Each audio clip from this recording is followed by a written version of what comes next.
बिस्मिल्लाहिर्रहमानिर्रहीम। अस्सलाम वालेकुम नाजरीन, आज हम झारखंड का भूत कहानी लेकर आपकी खिदमत में हाजिर हैं। जंगल में फंसे हुए एक नौजवान जोड़े का वाकया, जिनका वास्ता एक शकीन मिजाज बुत से पड़ गया था। लेकिन कहानी में आगे बढ़ने से पहले आप तमाम दोस्तों से इल्तिमास है कि हमारे चैनल जरा सी आहट को सब्सक्राइब कर दीजिए और साथ घंटी के बटन को दबा दीजिए ताकि हमारी न्यू आने वाली कहानी का नोटिफिकेशन आपको मिल सके। शुक्रिया। झारखंड के तरीख और घने जंगल में वो रास्ता भटक कर एक ऐसे मुकाम पर पहुंच गए जहां रात में शोर मचाती पहाड़ी नदी बह रही थी और इस पर लकड़ी के तख्तों और रस्सियों से बना हुआ एक पुराना पुल था। आमिर ने लम्हा भर के लिए सोचा और फिर खुदा का नाम लेकर जीप पुल पर चढ़ा दी। पुल के तख्ते चरचराए तो नैला ने खौफ से आंखें बंद कर ली। वो अपने शोहर के बाजू से चिमट गई थी। नाइला, बहादुर बनो, तुम तो नन्ही सी चूहिया की तरह डर रही हो।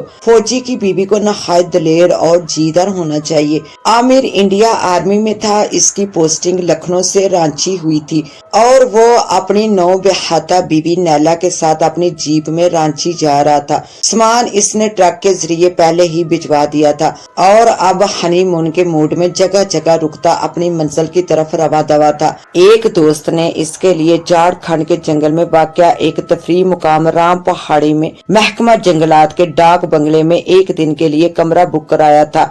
वो अपनी दुल्हन के साथ वहां जा रहा था कि रास्ता भटक गया, लेकिन जब इसे एहसास हुआ तो बहुत देर हो चुकी थी। जीप के पहिए टूटे हुए तख्तों में फंस चुके थे। इन दोनों को शदीद झटका लगा और वो गिरते गिरते बचे। ओ शिट, टूटा हुआ तख्ता तो मैंने देखा ही नहीं। इसका कुत्ता टाइगर भी जो इनके साथ महू सफर था, छलांग लगाकर नीचे उतरा और कुछ सूंघते हुए इधर उधर टहलने लगा।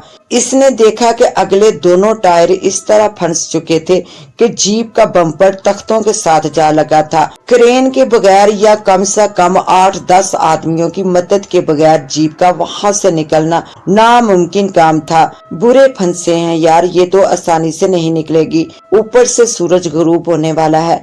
मुझे तो करीब कोई आबादी भी नजर नहीं आ रही कि किसी से मदद तलब की जा सके। हाय अल्लाह, अब क्या होगा? नैला ने घबराए हुए लहजे में कहा। मुझे तो बारिश के आसार भी दिखाई दे रहे हैं। हाँ, शायद। इसने निगाह उठाकर आसमान की तरफ देखा और बीवी से बोला, तुम फिक्र ना करो, हम इसी रास्ते पर पैदल वापस चलते हैं। मेरा ख्याल है 5-6 किलोमीटर पीछे जो मोड़ मुड़े थे वहीं से हम गलत मुड़े हैं।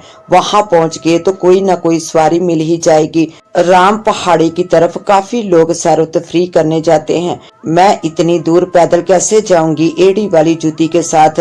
नैला रूहानी सी हो गई। और फिर ये सामान, अरे मेरी नन्ही चिड़िया, सामान मैं उठाऊंगा, मैं तुम्हारा खादम। रहा एड़ी वाली जूती का मसला तो तुम बैग से अपने जोगर निकाल कर पहन लो। अच्छा, वो मुंह बनाकर बोली। इस कम वक्त जीप को भी यही फंसना था। आमिर ने जीप की चाबी निकाली। इनका सामान एक बड़े सूटकेस और बैग पर मुश्तमिल था, जिन्हें आमिर ने उठा लिया और फिर दोनों वापस चल पड़े। कुत्ता इनके पहलू में चलने लगा। कभी वो भागकर किसी चूहे या परिंदे को पकड़ने की कोशिश करता और भौंकने गुराने लगता। खौफनाक जंगल में अंधेरा तेजी से फैल रहा था। इर्द गिर्द से दरिंदों, चरिंदों, परिंदों और दूसरे जानवरों की आवाजें आ रही थी। यकायक बादल गरजे और बिजली चमकने लगी और फिर देखते ही देखते बारिश शुरू हो गई। वो बुरी तरह भीगने लगे। बादल रास्ता छोड़कर उन्होंने घने दरख्तों के नीचे पनाह ली। इस तरह तकरीबन 20 मिनट गुजर गए। नाइला को इस जगह उगे हुए दरख्तों से बेहद डर लग रहा था। वो अजीब और खौफनाक दरख्त थे। इनके तने मोटे, गांठदार और मुड़े तड़े थे और इनकी शाखें काफी खौफनाक तरह से आसमान की तरफ उठी हुई थी। एक दरख्त में 6-7 फुट ऊंचाई पर खो था जो किसी दियो के मुंह की तरह खुला हुआ था। वो फला, ये दरख्त कितना डरावना है। इसने आंखें बंद करके आमिर से कहा, लगता है कोई भूत मुंह फाड़े खड़ा है। दरख्त को छोड़ो, सामने देखो। वो पहाड़ी पर दरख्तों में घर गालपन कोई डाक बंगला है। आमिर ने खुश होते हुए कहा तो नैला भी इधर उधर देखने लगी। वाकई दरख्तों के दरमियान से डाक बंगले की छत झांकती दिखाई दे रही थी। बारिश आहिस्ता हो गई। मेरा ख्याल है वहां चलते हैं। डाक बंगले में चौकीदार तो होगा। उम्मीद है इसे कुछ रकम देकर हम रात बसर करने का बंदोबस्त कर लेंगे। मुमकिन है इसकी मदद से फंसी हुई जीप निकालने की भी कोई राह दिख जाए। नैला ने अपने खावंद की बात सुनकर इस बात में सर हिला दिया, मगर इसका ज़हन अभी तक इस भयानक दरख्त में उलझा हुआ था। इसने किन अखियों से दोबारा इसकी जानब देखा तो इससे खो में एक बड़ा सा उल्लू नजर आया जो भीगा हुआ था। वो गालबन अभी अभी कहीं से उड़कर आया था और इस खो में बारिश से बचने के लिए पनाह तलब की थी। यकायक इसने एक अजीब मंजर देखा। दरख्त की खो ने एक दरिंदा खौफनाक इंसान के मुंह की शक्ल अख्तियार की, जिसके लंबे लंबे दांत थे, और फिर इसने उल्लू को हड़प लिया। उल्लू ने खुद को छुड़ाने के लिए पर फड़फड़ाए, मगर वो खौफनाक इंसानी मुंह इसे पलक झपकते ही निकल गया। कुत्ता अपनी जगह से उछला और जोर जोर से भौंकने लगा। नैला खौफ ज़दा होकर चलाई और इसका रंग हल्दी की तरह जर्द पड़ गया। क्या हुआ? आमर ने चीखते हुए पूछा। नैला की आवाज खौफ से कपकपाने लगी। कुत्ता भौंकते हुए दरख्त की तरफ भागा और फिर यकायक खौफज़दा होकर वापस दौड़ा और आमिर के पीछे छुपकर गुर्राने लगा। आमिर यकीन करो, वो दरख्त उल्लू को जिंदा सालम निकल गया। इसने खावंद के पीछे छुपते हुए उंगली से दरख्त की तरफ इशारा किया, मगर वहां था क्या जो इसका खावंद देखता। दरख्त पहले की तरह साकत खड़ा था और इसकी खो भी पहली सूरत अख्तियार किए हुए थी।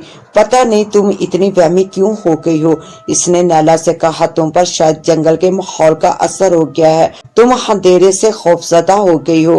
नहीं आमर, खुदा की कसम, अच्छा चलो मुझे वहम हो गया होगा, लेकिन टाइगर के बारे में तुम्हारा क्या ख्याल है? वो क्यों सहमा हुआ है और दरख्त की सिमत देखते हुए भौंक क्यों रहा है? इसने इसका बाजू पकड़कर कपकपाती हुई आवाज में पूछा। वो तो जानवर है, कोई चूहा, चमगादड़ या गुलहरी देख ली होगी। बहरहाल चलो हम यहाँ से चलते हैं, बारिश भी रुक गई है। ये कहकर इसने सामान दोबारा उठा लिया और कदम पहाड़ी की तरफ बढ़ा दिए। खौफज़दा नैला और इनका कुत्ता इसके साथ चिपक कर चलने लगे। नैला बार बार पीछे मुड़कर देखती थी। इसे यूं महसूस हो रहा था जैसे कोई गैर मरी वजूद दबे कदमों इसके पीछे चल रहा हो। कुत्ते की बेचैनी देखने वाली थी। वो बेसुरे अंदाज में काऊ काऊ कर रहा था। 10-15 मिनट बाद वो लोग पहाड़ी पर पहुंच गए।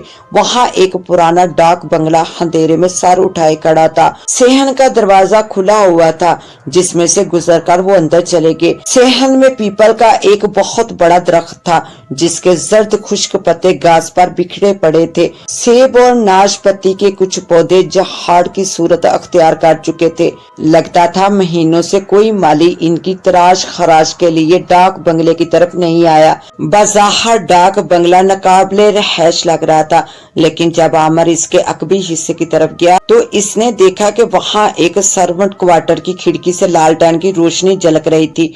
इसने आगे बढ़कर दरवाजे पर दस्तक दी तो कुछ देर बाद एक दुबला पतला अधेड़ उम्र बरीश आदमी लालटेन पकड़े बाहर निकला। तुम इस डाक बंगले के चौकीदार हो? आमर ने अपना तारफ करवाने के बाद इससे सवाल किया। जी साहब, वो अदब से बोला। मैं आपकी क्या खिदमत कर सकता हूँ? आमर ने इसे सारी राम कहानी सुनाई और रात गुजारने के लिए डाक बंगले का एक कमरा खोलने के लिए कहा। चौकीदार क्वार्टर से चाबियां ले आया और बरामदे में पहुंचकर ताला खोलते हुए बोला, साहब यहाँ कोई कमरा आपके काबिल तो नहीं है, लेकिन मैं खोल देता हूँ। कुत्ते ने चौकीदार को देखा तो इस तरह भौंकने लगा जैसे दरख्त को देखकर भौंका था। आमर ने इसको डांटा तो वो बामुश्किल चुप हुआ। क्या यहाँ कोई नहीं आता? सेहन में इतना गंद क्यों फैला हुआ है? साहब, काफी अरसे से लोग यहाँ ठहरना तर्क कर चुके हैं। लोग कहते हैं कि ये डाक बंगला असेब ज़दा है, चौकीदार ने जवाब दिया। नैला इसकी बात सुनकर सफेद पड़ गई। आमर ने इसका खौफ बांप लिया और चौकीदार से खफा होकर पूछा, तुम्हारा नाम क्या है? रहमत अली। मुसलमान होकर तुम भूत प्रीत पर यकीन रखते हो? साहब, मुसलमान तो इन पर ज्यादा यकीन रखते हैं। वो आमर के ख्यालात पर चौंकते हुए इजहार करने लगा। अच्छा ये बताओ, तुम्हें कभी किसी जिन भूत ने सताया? आमर ने मजाकिया लहजे में सवाल किया। मुझे कोई जिन भूत कैसे सता सकता है? इसने मैंने खेस लहजे में कहा, फिर संभल कर बोला, अलबत्ता यहाँ क्याम करने वाले अक्सर मुसाफिर खुसूसन औरतें इस बात की शिकायत करती रहती हैं। आमिर, मेरा दिल यहाँ से घबरा रहा है। चौकीदार से कहो अगर वो किसी सवारी का बंदोबस्त कर सके तो हम यहाँ से चलते हैं। नैला ने आमिर का बाजू पकड़कर कहा, दुल्हन बहुत डरी हुई लग रही है। चौकीदार ने नैला की कैफियत बांधकर कहा, हाँ रहमत चाचा, उन्होंने जंगल बियाबान में कभी सफर जो नहीं किया। आमिर हंसा, वरना हम फौजियों की तो आधी जिंदगी ऐसे ही पुरखतर और हैबतनाक वीरानों में गुजर जाती है, और वैसे भी तुम्हारी बातों ने इसे ज्यादा डरा दिया है। अच्छा ये बताओ कि इस वक्त किसी सवारी का बंदोबस्त हो सकता है कि हम राम पहाड़ी या किसी करीबी कस्बे तक पहुंच सके? मैं इसके लिए मुंह मांगा किराया देने को तैयार हूं।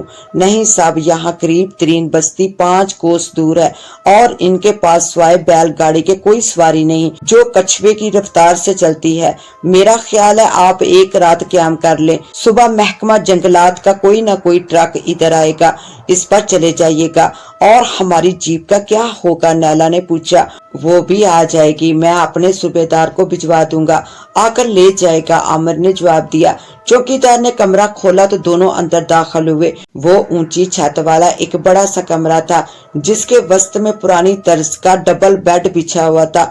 इस पर एक मैला सा बिस्तर था। दरवाजों खिड़कियों पर फूलदार पर्दे लटक रहे थे। एक दीवार के साथ स्याह सोफा पड़ा था जिसके आगे सेंटर टेबल दिखाई दे रहा था। टेबल लैंप देखकर नैला ने चौकीदार से पूछा, क्या डाक बंगले में बिजली नहीं है? हाँ बिजली तो है, मगर दोपहर से ब्रेक डाउन चल रहा है, तारों पर कहीं दरख्त गिरा होगा, यहाँ तो अक्सर ये होता रहता है। इसने अपने दांतों की नुमाइश की जो लालटेन की रोशनी में कुछ ज्यादा ही पीले दिखाई दे रहे थे। प्लीज आप लालटेन यहाँ रख जाएं, इसने चौकीदार से दरख्वास्त की तो इसने खुशदिली से मान ली। रहमत चाचा, चाय मिल सकेगी? आमिर ने सवाल किया। बिल्कुल साहब, बल्कि खाने का भी बता दीजिए। मेरे पास दाल चावल और अंडे मौजूद हैं, कुछ मुर्गियां भी मैंने पाल रखी हैं। अगर आप कहें तो सालन बना दूं।